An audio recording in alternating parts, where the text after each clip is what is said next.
conversation you never had and no longer need to have. It's weird how you still talk to that person sometimes. Not out loud, but in your head.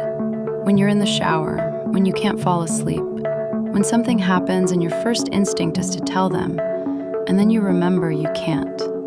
And it's not even something you try to do. The words are just there, like you've said them 100 times already, and you probably have. So you go back to that conversation, the same one, over and over again.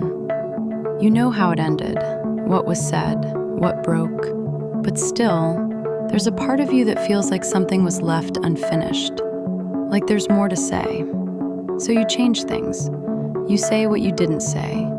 You respond differently. You explain yourself better. And in that version, everything turns out different.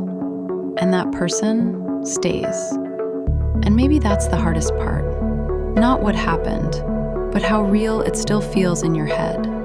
Because if you could actually talk to that person today, you'd probably say something like, I didn't need you to be perfect. I just needed you to want to stay, to try, even if it was uncomfortable, even if it was hard, because I was trying. I was there, even when it hurt, even when I didn't understand, even when it stopped being easy. But the truth is, that person was already leaving long before they actually left.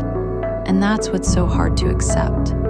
Not that they left, but realizing they weren't really there anymore. Because it's easier to believe that something was missing, that something broke, that something could have been fixed.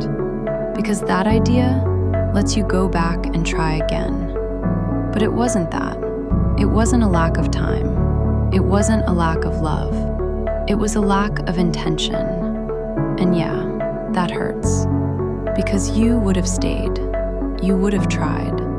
But maybe this isn't about them anymore. Maybe that voice in your head was never really theirs. Maybe it's yours.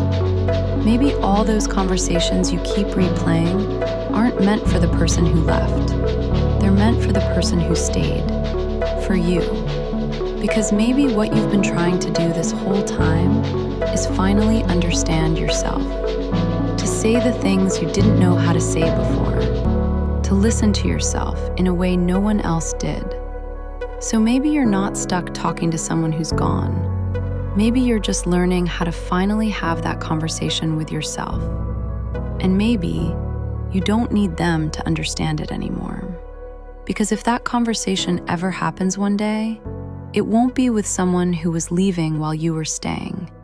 It will be with someone who actually wants to stay.